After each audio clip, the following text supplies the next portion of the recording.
The following is rated not safe for work. It contains strong language, adult situations, and lots of spoilers. Discretion is advised.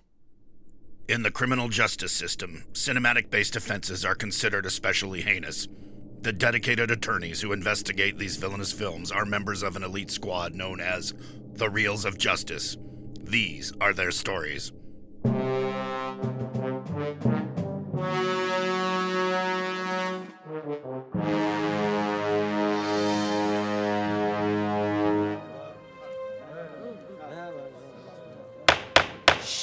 Order, please, order. The Reels of Justice is now in session. Judge Maynard Bangs presiding.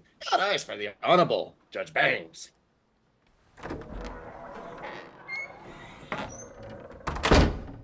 Be seated. Welcome to the Reels of Justice. Today we are hearing the case of Seven Samurai versus the Magnificent Seven. Seven Samurai chronicles the account of seven brave warriors that defend a peasant community from dangerous marauders. The Magnificent Seven tells the story of seven intrepid gunslingers that defend a farming village from malicious bandits. You see the difference? Very different. Intellectually distinct, I'd say. For those of you unfamiliar with our court proceedings, in civil cases like this, the counsel appointed to represent each film will present their case as for why their client is the superior movie. And ultimately, the jury will render its verdict as to which is the better film.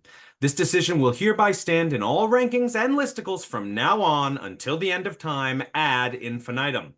Mr. Big Ben Haslar, you are representing Seven Samurai. You may begin your opening statement.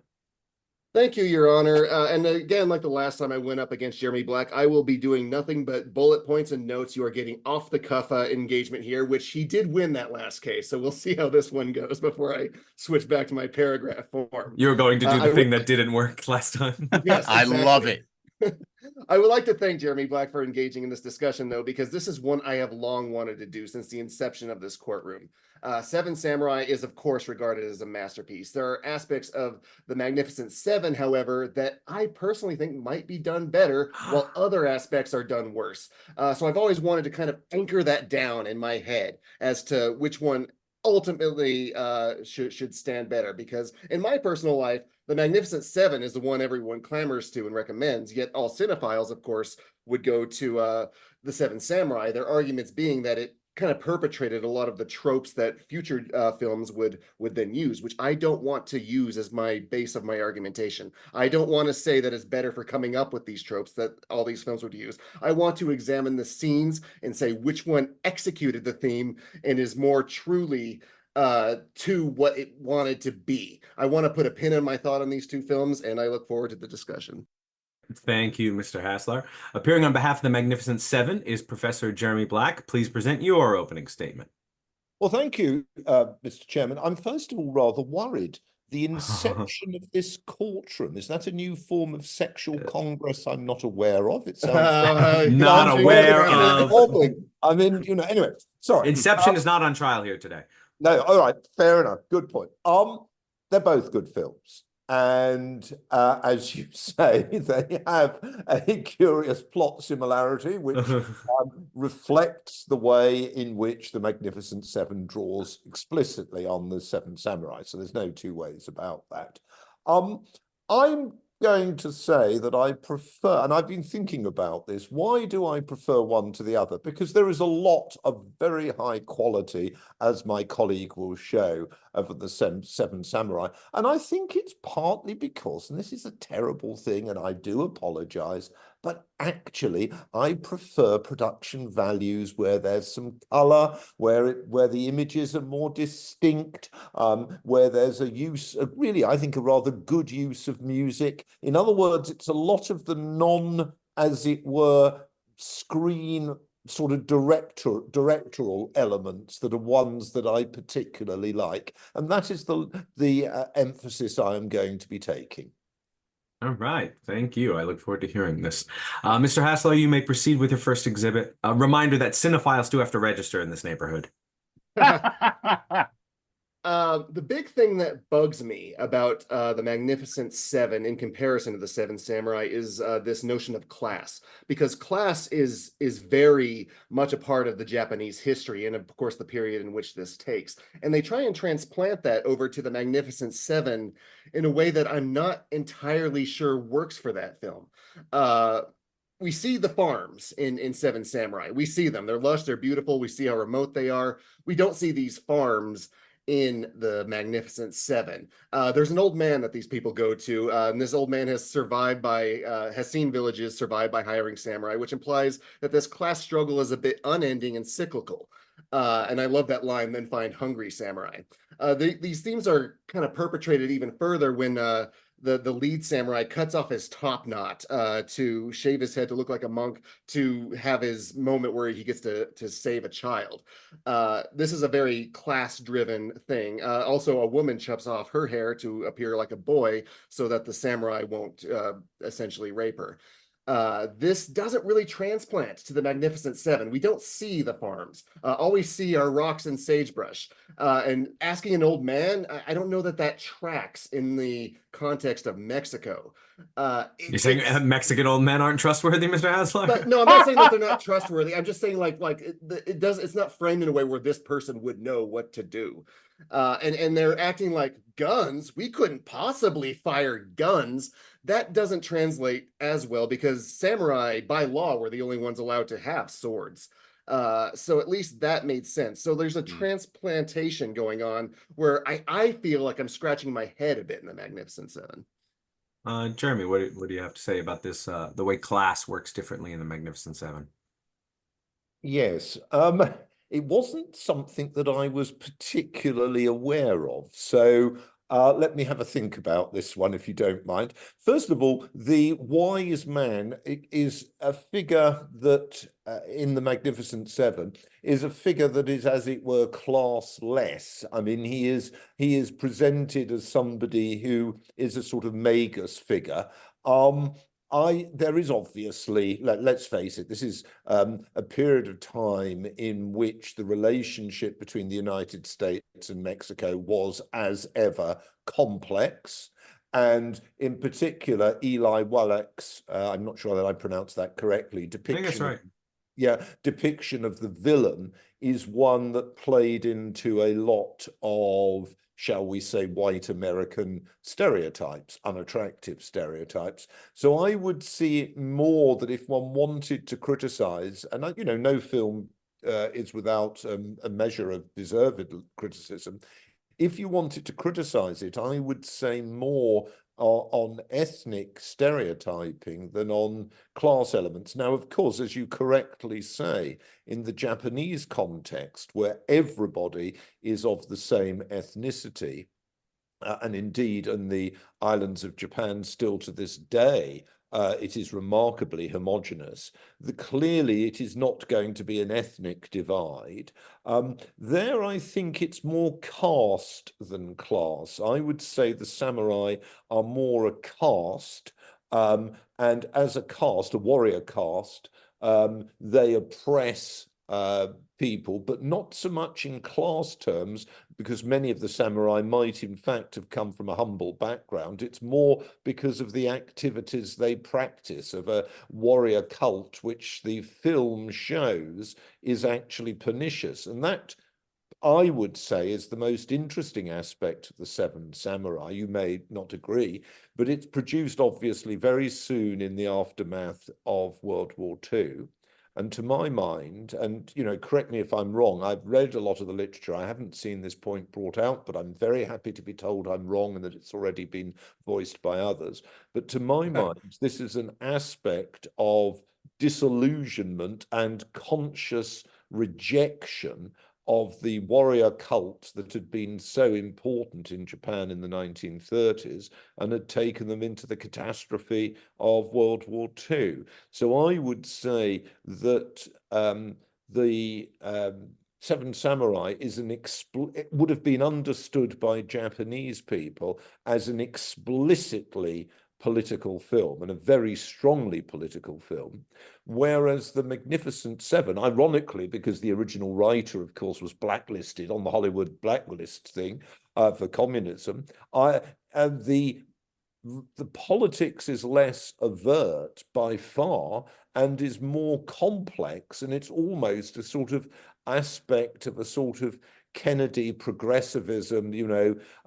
We can, as it were, create an alliance with our Latin American chums by getting rid of the brutality there. And of course, that was a theme very much played through in American progressivism, continental progressivism in the late 50s, early 60s. But again, you don't have to read into these films these points to notice that both films are proficient adventure films, whether or not you wish to see them also as political. Oh, absolutely. Mr. Haslar, what about Kennedy progressivism?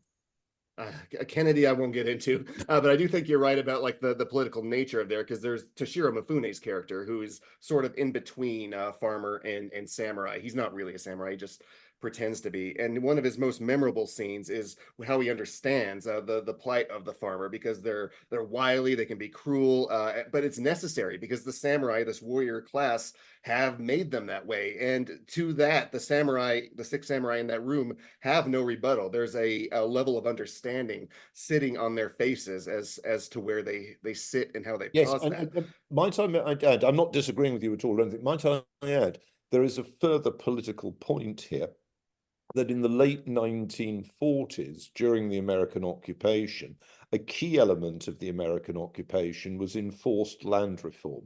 So the breaking up of the previous landed structures and the landed gentry that went with it, and land being given in freehold to lots of small farmers, lots of peasants, if you like.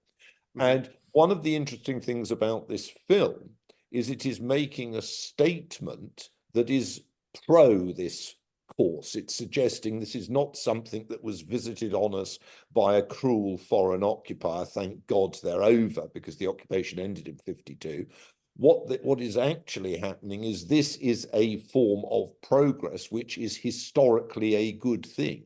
So I think that the politics of it, and my own view is that in Japan, which is a society I've been fortunate to visit quite a few times, in Japan, where people don't always like publicly debating contentious issues and often come at them in a more elliptical fashion, this in a way is making those points in a sense, in a way that people in the 1950s would have understood very clearly. But whereas obviously for us, it's all just a story in many senses. And I'd like to contrast Mifune's character, though, as the representation of that with Chico in the Magnificent Seven, because Mifune's performance, as per always, is something special. He kicks the ground like he's mad at the earth. He berates the farmers because they represent a part of himself that he despises. He comically imitates the way they stand, but there's always an understanding beneath all of that he is incapable of hiding. And of course, that "this baby is me" scene in the final battle is just heart-wrenching. Chico, on the other hand, he doesn't really straddle that in the same way, because there is no class or caste in the Magnificent Seven in Mexico where they do, but they still try to like force that on his character, because okay, he grew up as a farmer, but he can clearly shoot a gun, so really what's the problem? It doesn't sit in the same way, yet they still present it for that character. Yeah, Mr. Black, is it just a hollow imitation then? I wouldn't say it's as much as a hollow imitation. I mean, I actually think that the American film is much more of a classic form of how the West was one type of film, and with standard characters in many respects. What's interesting to me is that among the seven, they are also given moral exemplars, which are, and I think the most interesting one of those is the Robert Vaughn character. And so I feel that the film is largely about the individual seven, who are the Magnificent Seven, and let's be clear about this, they are presented in a way which is that, yes, they are magnificent. They risk their life willingly in an unnecessary way in order to do a very meritorious thing for the benefit of others. So they're magnificent in that sense. But they're also a complex group, and that provides the story. Now, you might say that they are stereotypes, but that's the nature of the usual discussion of morality in television, particularly in that period. I'm not saying we're any better, but we just do it slightly differently. So again, I'm not criticizing The Seven Samurai. I'm not criticizing that for a second. It's a great film, and I would understand if the jury decide it is the better film. But what I'm saying is that The Magnificent Seven, because it in a way is more accessible to us, and we can more readily see, as it were, the creaks in it, that shouldn't be a reason why we say it is the less good film. Well, one aspect that we could maybe compare more directly again is the direction. Because Seven Samurai is very dynamic. We got caves, we got rain, we got forest, we got villages. Whereas everything in the Seven Samurai is just pretty much desert and adobe. Magnificent Seven. Yeah, it's all desert and adobe. Further, there's a sense of geography that is very important in this battle. We were shown the north, the south, the west, which becomes very important when the invaders are coming in. In the battle for the Magnificent Seven, like, you get lost in it. It's all just like they're just hiding next to a wall. You don't really have a sense to where any of this is taking. For the battle in the Magnificent Seven, in the Seven Samurai, is used as an example for all directors of how battle should look. I think most notably Helm's Deep in The Lord of the Rings, the rain, the muck, how the weather affects what's going on in this battle, whereas there's no weather happening in the Magnificent Seven at all. And even the farmers take place in the battle for Seven Samurai, whereas in the Magnificent Seven, the gunmen come in and they shoot everyone, and some people die, and it all happens within a span of 13 minutes, whereas the battle in Seven Samurai is given 40 minutes. And when someone dies, we get to feel it. But they just drop like flies at the end of the Magnificent Seven. Jeremy, do we have more attachment to the characters in the Seven Samurai? Can I just say, first of all, I think the Magnificent Seven draws on the World War II models of small unit engagements, and it very much is a faithful, and it would have been seen, I suspect, by the audience in echoing those terms. It very much looks to classic World War II film themes in both British and American films. Look, as I said, I'm not knocking the Seven Samurai. Personally, I thought the battle scenes went on a bit too much, and I'm a military historian, and I thought they were over the top, and I thought that was almost because they weren't really so interested in drawing attention to the deficiencies of the characters. But then classically in Japanese film and Japanese drama and theatre, you don't focus on the deficiencies of characters. The characters are very emblematic. So in a way, each film is true to its culture, which is what you'd expect, and it's slightly invidious to comment critically on another culture in this respect. For me, and I was interested in the reference to The Lord of the Rings. I mean, in the Helm's Deep battle in The Lord of the Rings, as far as I understand it, because again, I read it Tolkien many years ago, I think that's the Two Towers volume, and yes, it's not too different from what Tolkien described it. I mean, battle itself can take place, you can be killed on a lovely sunny day with a light breeze, no rain, just as much as you can be killed on a miserable day with lightning going and all the rest of it. So I actually thought that one of the points about the deaths in the Magnificent Seven of the heroes, if we want to use that term, I think, and we're supposed to, is that actually they are dying, surrounded, one of them dies trying to save local boys and this sort of thing. They're dying not in a kind of overly dramatic scenery. And to my mind, that actually works. And I think it works with the depiction of the characters, just as I think the Japanese one works in accordance with classic Japanese theatre.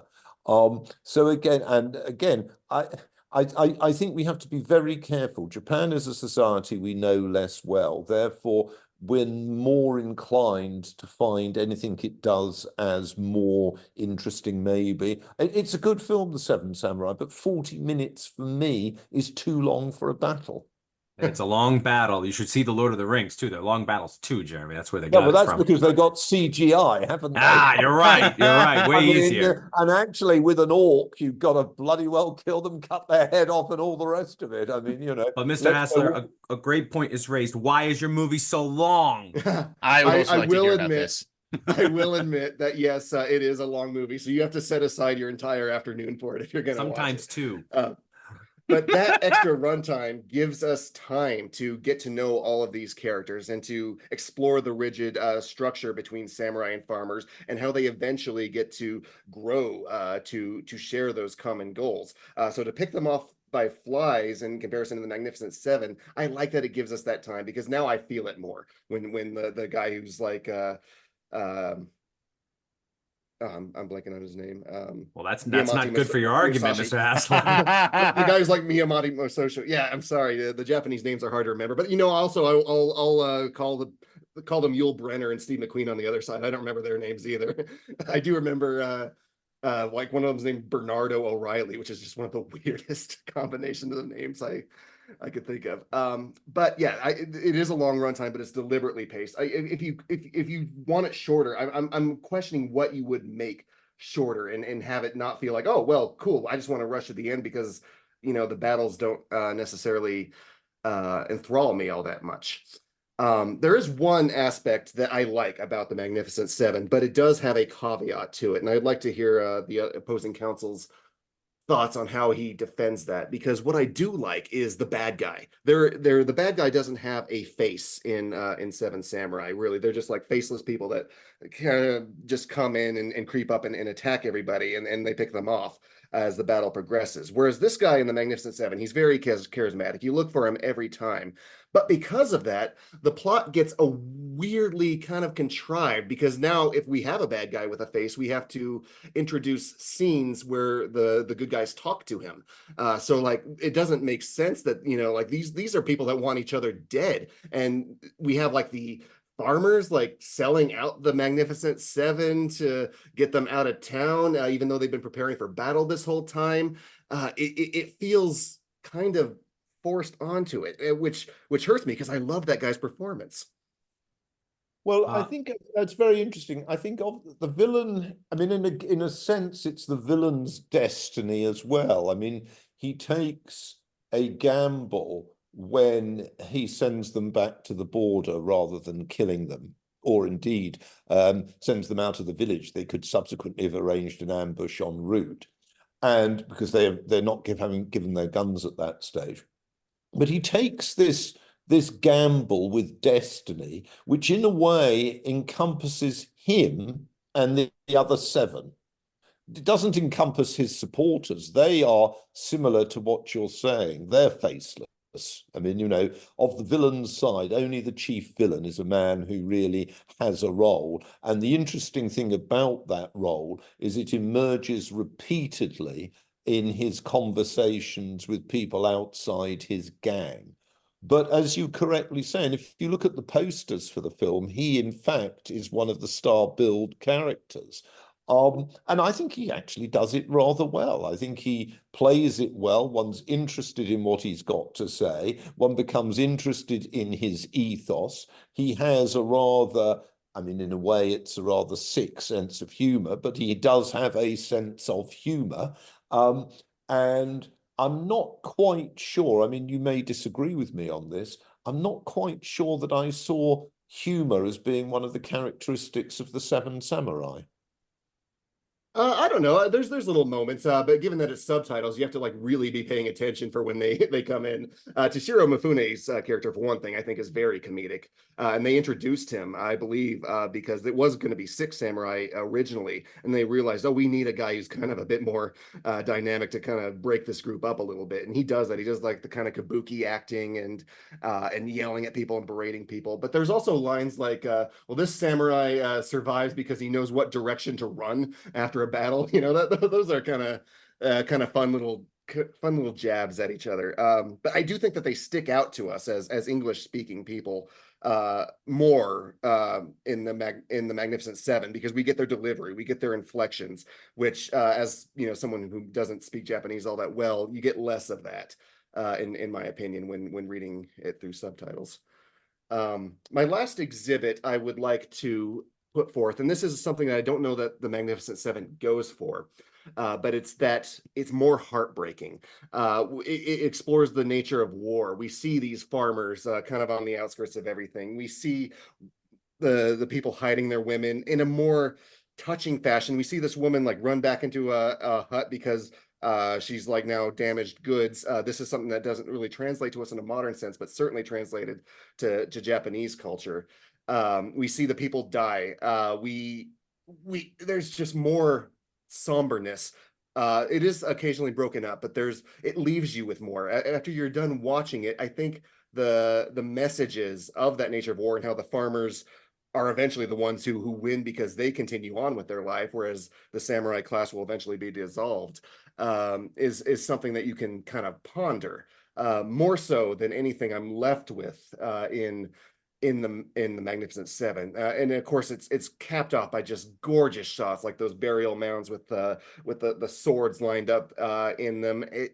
You cannot beat Akira Kurosawa's eye for things. He knows the rule of thirds. He knows how to compose a shot. While I will grant you the Magnificent Seven benefits from color, it absolutely does.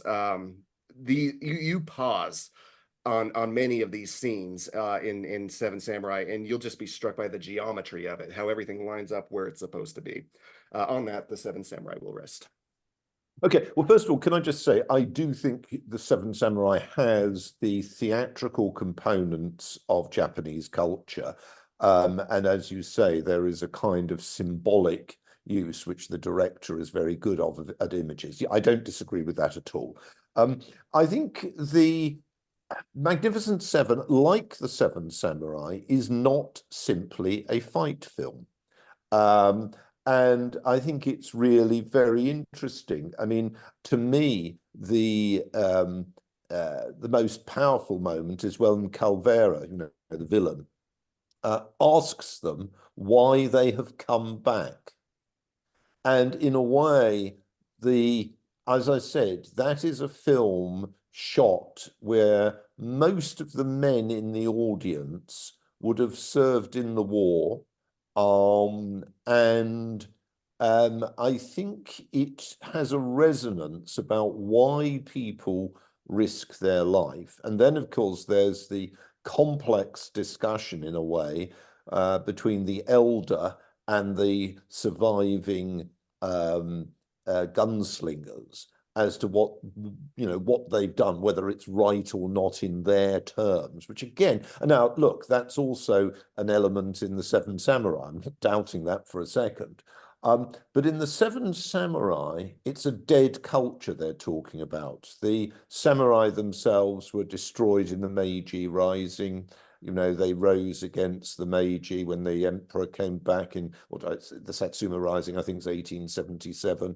Their after echo in militarism has been destroyed in World War II. You know, the head of the government, Tojo, has been executed. The emperor is no longer a god. This is a culture that is dead. There is something that is very historicized about it. Now, the interesting thing about the Magnificent Seven is, although it is about a frontier that has gone, nevertheless, for the audience, they are being presented with that the warrior has the responsibility. Now, as we know, tragically, that idea was to help lead many Americans to support a war that didn't work out for all involved, particularly the people they were trying to help, in Southeast Asia just a few years later. And we know that. But I think we have to understand the film in its terms. And in its terms, it is a film about heroism, and it's a film about a living, vibrant heroism, whereas the Japanese one is about a redundant heroism, a heroism in a culture that is dead. Japan has been demilitarized after World War II. We won't have military doing this. That is the idea.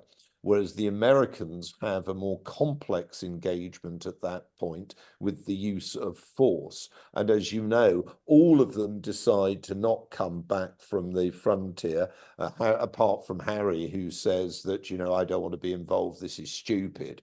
And then in the end, Harry comes in and gets killed as well because he believes it is necessary and important to do so. This is a classic American moral stance film prior to the disillusionment that you're to see later in the 60s. And as such, I actually think it exemplifies very well the values, but better because it offers more complexity with the 7 characters. And that I found particularly interesting. I particularly found the Robert Vaughn one interesting because one of my earliest memories of American visuals is as a small boy watching Amos Burke, played by Robert Vaughn, in Burke's Law. And of course, he then went on subsequently to play the major role with, you know, in The Man from U.N.C.L.E. So I was particularly interested to see actually a much more complex account that he portrays, and I thought does very well. Well, on the, and if you're interested in any of that Jeremy just talked about, you should check out our episode on The Last Samurai, where we do get into the disillusionment of the samurai class. But there is still a level of the samurai, the soul of the samurai that lingers within Japanese culture. Miyamoto Musashi, whose name I butchered earlier, is a very popular figure that most Japanese people will read for themselves and see themselves in this character, how he's very zen. And I think that's reflected in the leader of this samurai group, how he is like a monk in his sort of save the cat moment where he goes in and helps that child. He's very grounded. He's very to earth. The heroes in the Magnificent Seven, I don't feel like they're extinct, at least the way that they're portraying it in the film. They're very jovial, they're very heroic, they feel more central and needed in that story than the sort of somber tone that's in The Last Samurai. And these moments are kind of ruined given that jovial tone. Like one guy gets his cigarette shot and someone says, "Did you get elected?" And no, I got nominated real good. I don't know what that means. And there's, oh, come on, that was funny. That's because you're not cool. Oh, come on. I got nominated real good. That's easy, but I'm sorry, I'm done. Did you get elected when you died? I mean, come on. But also one other thing. To me, I really liked the music. I think it's Elmer Bernstein's score. I think it had not just the big brassy amplitude which you often got in Hollywood epics, but also it had its ability to work very well in the quiet moments. And I thought it was a more impressive score than some of the other scores that I'm used to. So again, for me, there was a more in many sense. The only bit, I'll tell you this, the bit of the Magnificent Seven that really didn't work for me was the love interest bit. I thought that was just ridiculous. And, you know, but, you know, there has to be something wrong with every film, otherwise we're not human. I do agree that the score is good, although I do think it is jarring to the theme of at least the Seven Samurai, because it is heroic. It is like, we want these guys. They're heroic every time they come in. What I will say about the score in the Seven Samurai, while it's a very different take on it, is the drum beats. The drum beats are almost constant throughout the entire film, and they kind of progress and get more intense as we get towards that battle. Which I think is a brilliant choice. But yeah, no, I like the score for the Magnificent Seven. Another moment I wanted to kind of mention that made little sense to me in the Seven Samurai, There's a moment where like there's a guy who's a master swordsman and they're dueling and practicing with sticks and they're like, no, if this were real swords, you would have died. That is transplanted by a knife in the Magnificent Seven as being faster than a bullet, which isn't for one thing, but for another thing, he doesn't get that moment. I was waiting for that moment in the battle where someone like thinks, oh, I got this guy dead to rights. He doesn't have a gun and he uses the knife, but he doesn't get to use it. That is such a shame. He just like gets shot and like the knife falls into a wall. What was the point of that? Yeah, I mean the fate of those. Jeremy, how fast can you throw a knife? I can't. The fate, although there's an amazing film I remember seeing in which a male assassin kills his wife. Do you remember? That's an American film. And Mr. and Mrs. Smith? Yes, and the knife goes through her throat. It's quite an astonishing. Did we watch a different movie? Yeah. It's really astonishing. No, I mean, for me, what I found really quite interesting is the way in which those who died of the seven did die, and in some respects it is grand, but in many respects it's not at all grand, and that I think was quite a powerful account. I did think that last fight worked very well, actually, whereas the earlier fight I thought was more, two-dimensional. Right. Any further points you'd like to raise before you rest? No, I'm very happy. I mean, we've got two good films. Two fine films. Two fine films, sorry. Thank you. They've got different values, and I think they give one a different aesthetic feel. I personally found the battle section too long and too grim in a way, remorseless. In the Seven Samurai, but it's a good film, and I understand why my colleague wants to support it. Well, all sides have rested their cases. The attorneys will now present their closing arguments. Mr. Haslar, you may begin.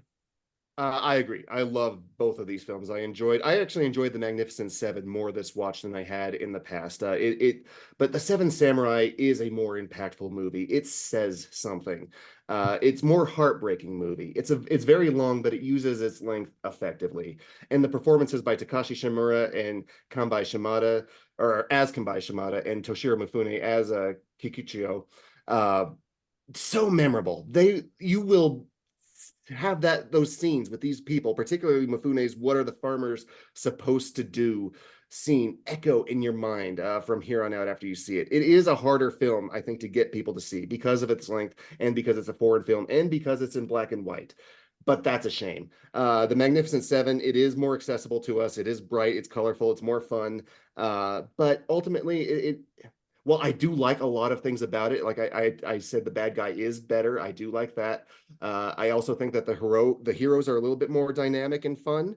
Yul Brynner is fantastic, but I don't know. He doesn't have the soul that's there. And I'm very interested in hearing the jury's thoughts on this matter as they deliberate, because these are two movies with the same theme, but they do different things with it, and you could just go round and round in your head about them. Thank you. Thank you. Jeremy, please present your closing argument. Yeah, first of all, I don't disagree with what my colleague has said about the quality of the other film. To me, I would say that The Magnificent Seven is not without strong moral value as well. I think, as I've already mentioned, this conversation between Calvara and Chris as Calvara is dying, as it were, why did you come back to fight? But there's also, on the same theme, Harry saying to Chris, what were we fighting for? And Harry is dying at that point, and Chris, you will recall, tells him that they're doing it for gold and they've found the gold, telling him a deliberate lie so that he, who has done a heroic act for, if you like, base reasons, should nevertheless feel that he has had fulfillment. And I actually rather approved of those. I think there was a sense of morality there, which you can dismiss as early 60s progressivism, and you can say it's naive, but actually I think it helps to make the film more complete than simply a, bang, bang, bang, bang, let's kill a few Mexicans film. And so to me, I actually thought this was an epic with a point, and I liked that point. And I liked also the visual, and I particularly liked the sound values. And as I said, the other film was good, and I'm pleased I saw it, but I can't say that I enjoyed it. And to me, ultimately, that's an important aspect of going to the flicks, as it were. It sure should be. Thank you both. Members of the jury, Mr. Maynard Bangs, Mr. Dylan J. Schlender, and a treasure in hard times, Mr. Ryan Luis Rodriguez. You have all heard the facts concerning this case. It is now up to you to determine which film is the superior movie. The bailiff will escort you to the deliberation room to render your verdict. Right this way.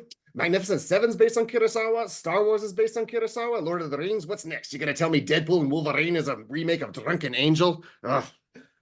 Yes. The bailiff will be our guest next week.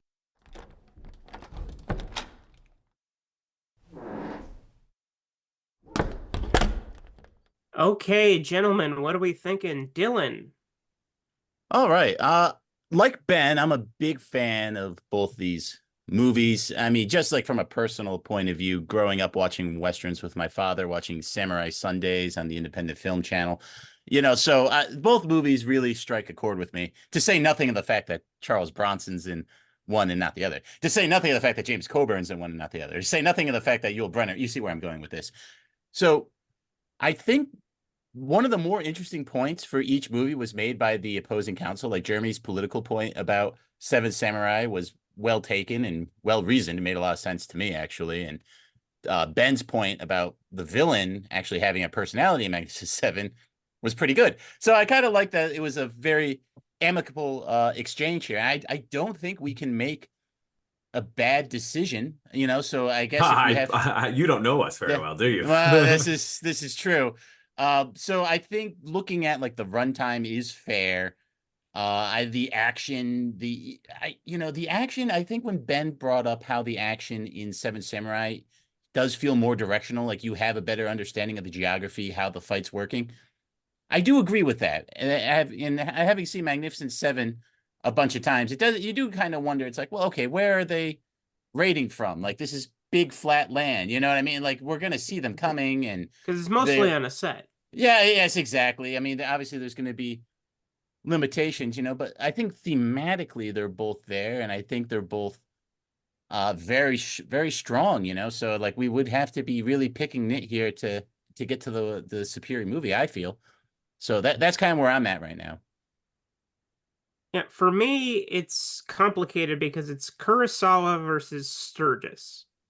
So two directors that I greatly respect, even though I don't think that The Magnificent Seven is Sturgis's best work. I think that would probably be Bad Day at Black Rock, which is not on trial here. Oh, not The Great Escape. Interesting. No, I love Great Escape, though. I love Great Escape more than I like Magnificent Seven. Magnificent Seven, for me, is good fluff. Like, it's comfort food. It's cotton candy.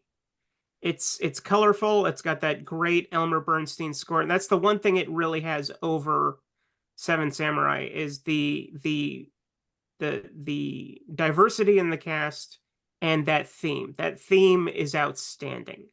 I love it. But for Seven Samurai, I saw this when I posted my Letterboxd review on Facebook. Somebody said that you could make the argument that it's the finest example of world cinema ever made.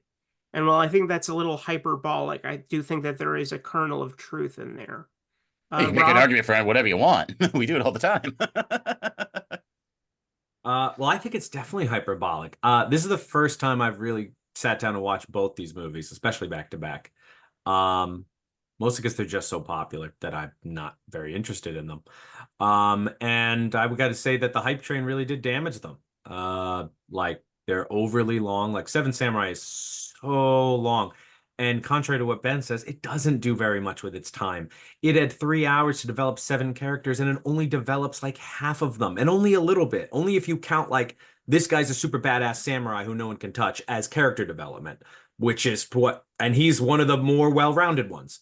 You know, like only really Mifune gets anything to play with. But he's easily the most interesting character out of both movies because he gets so much to play with. He's essentially the main character. The other 6 are tag-alongs and foils and really forgettable half of the time. Or they die so quick you don't get very attached. So character to character of the groups, the Magnificent Seven is better as the characters because at least some of those side characters get a little bit more to do. There's still just Coburn, who's just badass because he's badass, but like at least Robert Vaughn has the whole fear thing. They all have a little arc to get over. Not every samurai does, but at the same time, Magnificent Seven. I mean, Steve McQueen, what has he got? 8 lines, maybe 9. I mean, he does a whole bunch of nothing in this movie, and he's basically the lieutenant, and he's Steve McQueen. So if you're going to make a movie and it's all going to be called something 7, well, you better make sure you got 7 damn good characters, and neither of these movies has that. Now, the one advantage Magnificent Seven has, as Jeremy raised, it's got an interesting villain, because the bandits are faceless marauders, but Eli Wallach, it brings menace and presence. Maybe it's a bad stereotype, but it is very charismatic and very energetic and makes you want to watch it. And then Battle to Battle, yeah, I did find it hard to follow where the gunfights were. But in the Seven Samurai, it was like so kind of muddy and sloshy and like silent movie looking because there wasn't any audio, obviously, and it's all added later. It was so wild and weird. So yeah, I think these 2 have definitely got aboard the hype train express to me. The hype train, he says, for 2 great movies like this. You're an enigma, Maynard. You're an enigma. So are you going to lock in? Are you going to be bold? No, I'm going to have you lock in first. I know where you're not anyway. The foreman. You don't get to pick. Oh. Dylan, lock in. Okay. Well, yeah, like I said, I really like both, but I think case to case today, I got to give the nod to the Seven Samurai, you know, and I love the Magnificent Seven, but it's probably not even my favorite Western movie, but like the Seven Samurai is probably like my second favorite samurai movie, but you know what I mean? So like, there's a lot of good here. I really like the conversation we had, but I think it's Seven Samurai today. Rob. All right.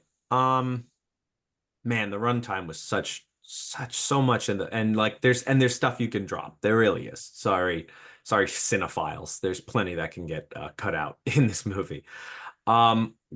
7 to me, if you're talking about a character and it's about a group of 7 interesting people, the Magnificent Seven's a more interesting group than the Seven Samurai are. But Mifune is the most interesting out of all 14. He's just too interesting. I liked the jauntier runtime. I love that theme.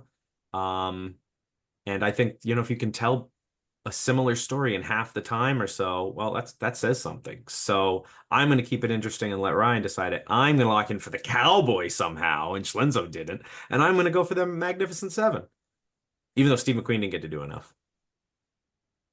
I thought he was Crackerjack. Okay, this is not going to be hard for me because this is my favorite Kurosawa movie and my 4th favorite John Sturges movie. So let's see. Let's balance those scales. 1, 4, 1, 4. Let's go 1. Okay, I'm going locking in Seven Samurai. Let's go tell that very handsome judge. I'm going to throw a knife at Schlenzo. Ah! I just want to injure everyone. I missed, actually. I threw it at the post behind you. Thank you, Mr. Juror. Sorry, Mr. Lawyer. Mr. Foreman, have you reached a verdict? We have, Your Honor. In the case of the Seven Samurai versus the Magnificent Seven, we find in favor of Seven Samurai. Boo. Yeah, no, come on. The verdict is so rendered. I hereby order the Magnificent Seven to undergo a series of costly reshoots utilizing AI and holograms to extend its runtime an additional hour and 15 minutes. Oh, God, apparently I'm that'll sorry. help. Court is Not adjourned. AI. Not AI. Kurosawa's not AI. Come on. Hey, and I'm going. let's Well, see. all the actors are dead. We have to use AI if you don't realize. Also, Yeah, I'm going to still use this other verdict because I'm the judge and I can. I hereby order that Big Ben only be allowed to watch an abbreviated, colorized, English dubbed version of Seven Samurai, hard coded Oh, with that's the Japanese worst. subtitles from now on until the end of time ad infinitum. Now, court is adjourned. all right. Too cruel.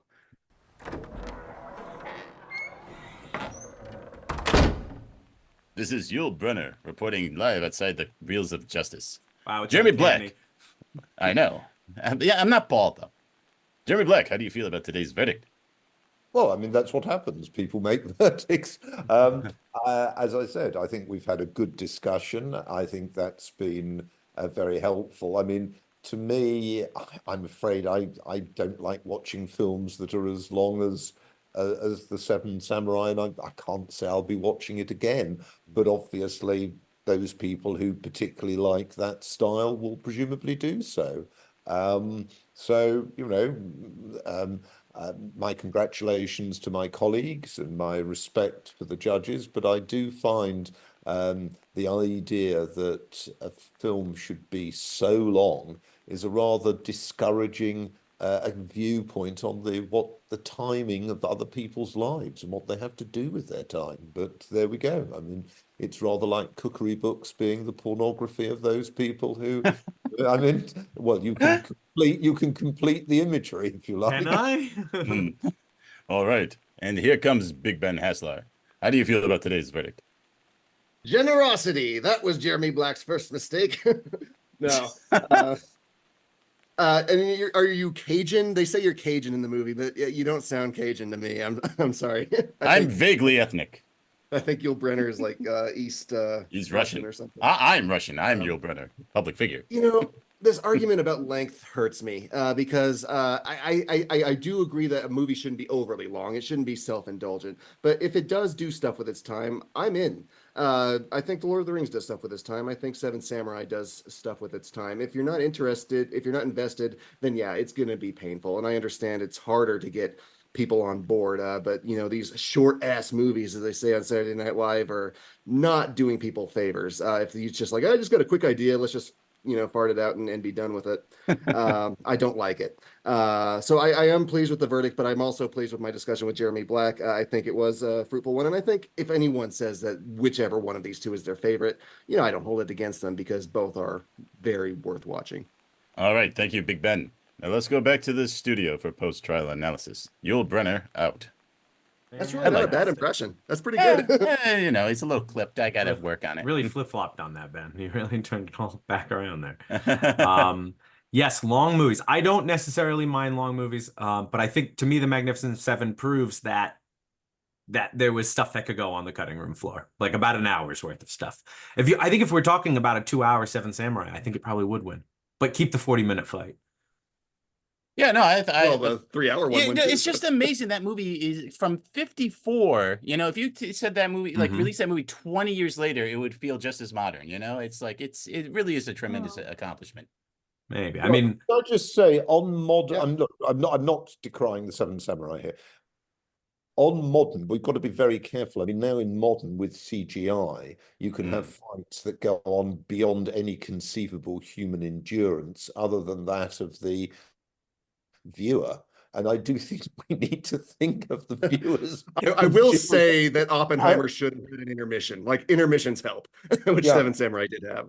Yeah. So I'm not, as I said, I'm not criticizing the Seven Samurai here, but on the specific thing of length, I don't just think that a shorter film or a shorter novel for that matter, so we're not talking about specifically the genre of film, or a shorter symphony. I don't think there's something wrong inherently. If you had an hour-long symphony, that's about as long as most people can take. You could produce a 2-hour symphony. You could produce it with great orchestration and wonderful technique. And yet, I think most people would say, don't stay and listen. It's too long.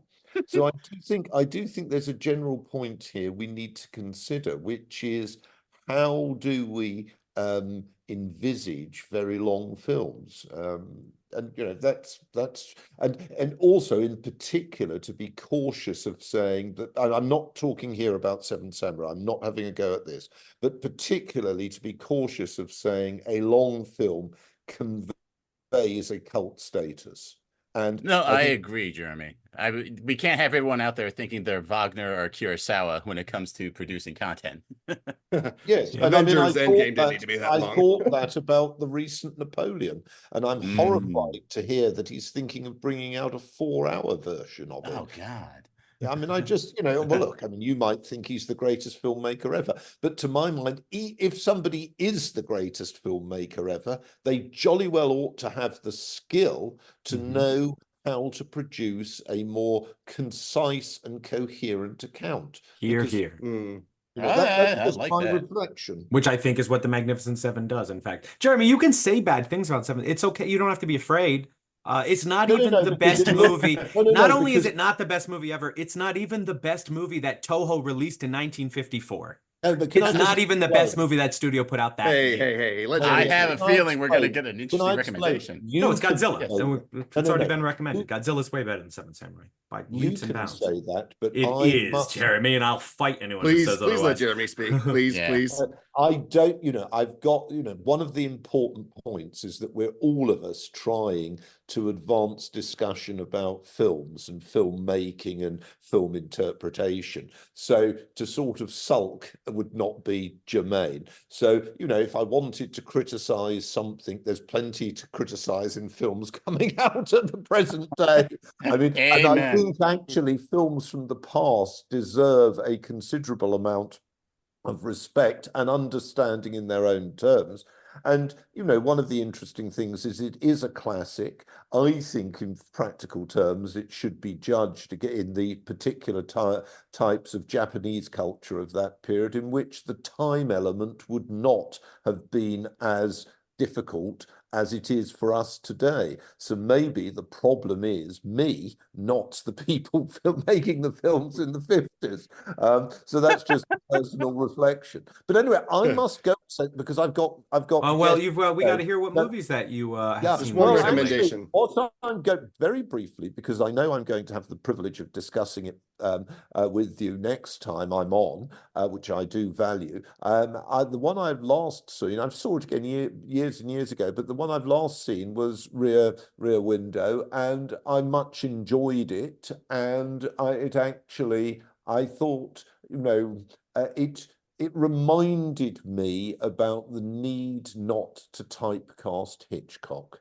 And that because all of us, self-included, can be very lazy and can underrate the ability of people to produce really very varied films. And I thought it was, a brilliant and fun film. And the combination of those two is very welcome. Yeah, we're going to have you back to do some more Hitchcock talking, I know, next time that you're on. Now, Big Ben, what kind of recommendation do you got for us today, huh? Ben, Samurai, what do you got? Samurai films and Western films have long enjoyed an exchange of making and remaking. Even Akira Kurosawa studied John Ford films before making his masterpieces Yojimbo and the Seven Samurai. And while I have given Clint Eastwood's Man with No Name character grief for lifting the are you doing Fistful of Dollars? I sure am. Oh no, I'm doing Fistful of Dollars. You can't do it. I'm first, baby. I'm first. No, you said they were doing. You said you were doing something else in the chat. No. Sorry, Ryan did. Ryan claimed one, and I claimed one. Okay. I can understand why filmmakers would get uppity about story rights and getting recognition, and when a film is remade without the what and the money involved. But as a consumer, I love seeing a story take new life in a different context. In fact, I think A Fistful of Dollars improves on Yojimbo in a very significant way. Yojimbo takes place in the age of the gun, encroaching on Japan, and the character is a master swordsman. So this weapon provides a different threat to him. That theme in the Clint Eastwood film is represented instead by the rifle versus the pistol, which if you've seen Back to the Future Part 2, you have an inkling of how that film plays with the idea with ingenuity. But getting back to the exchange and the fun fact with the story and how it takes place with Yojimbo in the history of film, Yojimbo may have been based on Red Harvest, which is sort of a 1920s gangster sort of thing. But then A Fistful of Dollars remakes Yojimbo. It's sued by Kurosawa because they didn't pay him any rights and they settled out of court. In the 90s, Bruce Willis's film Last Man Standing, which I have not seen yet, but I hope to very soon, paid the rights to Toho, but instead made a film that is much more like Red Harvest than the Japanese film on which it was based, which is sort of a fun cyclical nature of how all of this works between country to country. Sorry for stepping on your recommendation, Maynard, but yeah, I very much enjoyed watching A Fistful of Dollars, and I ashamedly hadn't seen it until just now. Hey, it's no problem at all. It just saves me a lot of time this week. Schlenza, what have you got? All right. So ever since I started being more active on the social media side of things for Reels of Justice, I have been treated to a lot of crap and a lot of divergent opinions. But the one thing they all have in common is just how supremely right they are. The smugness and condescension is tremendous. And I say this as a smug and condescending person by nature. Still, I'm going to wade in and throw in my own 2 cents on Alien Romulus to let the folks out there know that it's just fine. It's not amazing. It's not going to, quote, save the franchise. But what it will do is entertain you and feel like an alien movie in the mold of Alien and Aliens. It is sometimes too unambitious, and other times it is too ambitious, which makes this a perfectly serviceable movie, and I could see why it was originally made for straight to streaming, not unlike a previous recommendation of Justice, Prey. People really need to make up their own minds on this one because no review I have read or heard reflects how I feel. It is okay for movies to be just okay, and we move on. Is this the 3rd best Alien movie? I'm not sure. That could be some preemptive barbarism, but the barbarians are barely done yelling, "But the assembly cut!" Yes, we are destined for a future of actually Romulus is the best. But by the grace of God, I will be dead by then, and my great-granddaughter will be singing an opening statement about the cyborgs at the portcullis on Reels of Justice 2500.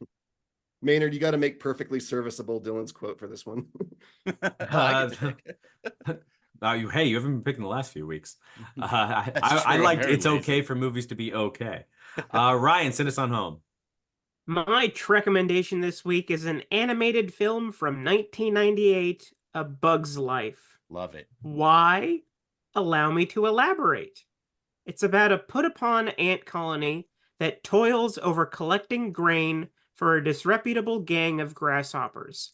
To rid them of their burden, one amateur inventor ant, Flick, is set to recruit a band of warriors to defend the colony. But through a series of misunderstandings, he brings back with him circus bugs. Uh-oh. This was Pixar's 2nd film, released 3 years after Toy Story, and has generally been regarded as a sophomore slump, but really it's not. The storytelling is on point, the detail is eye-popping, the technological advancements are staggering, totally reinventing the crowd shot, and even though Kevin Spacey is in it, the cast is mostly unimpeachable. That's A Bug's Life. Currently streaming on Disney Plus. Mostly. I'm just saying. Well, he's not getting his reputation back on this show because we're all out of time. Well, that's fair. Wait, man, you're just seriously not going to do a recommendation at all? You can tag on to Yojimbo. You can tag on to it. And I had a lot of better things to say about it, too. Well, say them. Well, my recommendation this week is so on the mark, it must have been thrown by James Coburn himself. See, I say half of the things that he says anyway, though. It's the last film in the Man with No Name trilogy to be recommended, but luckily it's going to be recommended by me, the man with the most close association with that trilogy. But it's the first chronologically. It's A Fistful of Dollars from 1964. Directed by Sergio Leone, it stars Clint Eastwood as a wandering gunslinger who drifts into town controlled by 2 rival families engaged in a blood feud. Now, unlike the so-called badasses in today's film, Eastwood's stranger doesn't need 6 friends to help him kill the bad guys. He can do the job all by himself, with his wits and his gall. The numbers be damned. However, like The Magnificent Seven, A Fistful of Dollars is also a remake of an Akira Kurosawa film, Yojimbo, albeit an unauthorized one, and Toho successfully sued Leone for 15% of the revenue. And it's lucky for Kurosawa that they did, because apparently he made more money from the lawsuit than he did from Yojimbo. Nice. But in his defense, Yojimbo did not have Ennio Morricone tooting on the soundtrack, so it never stood a chance. Eastwood's Stranger would, of course, go on to be featured in 2 more films, 1965's For a Few Dollars More, and the gold standard of Western films, 1966's The Good, the Bad, and the Ugly, which, as I said when I recommended it, is worth setting aside damn near 3 hours for, and also stars Eli Wallach in his greatest role, the treacherous Tuco. But as for the first film, Gian Maria Volante is a charismatic foe for Eastwood to contend with, bolstered by his inclusion in the sequel, although as a different villain. Morricone's soundtrack is legendary. You can actually listen to it like it's real music, unlike most soundtracks. This sets the tone for the whole trilogy, opening the door for the success of the spaghetti western here in the States for, at least 8 or 9 good years. But with that, we're all out of show for this week, but want to thank our guest, Jeremy Black, for joining us. Thank you so much, Jeremy. A great pleasure, my friends. We're going to have you back very soon, like we said, for Hitchcock, and we hope everyone else will join us as well as the Reels of Justice keep turning. Count it. Fluff! Please follow us on Twitter at Reels of Justice, Instagram Reels of Justice, and Facebook.com/Reels of Justice.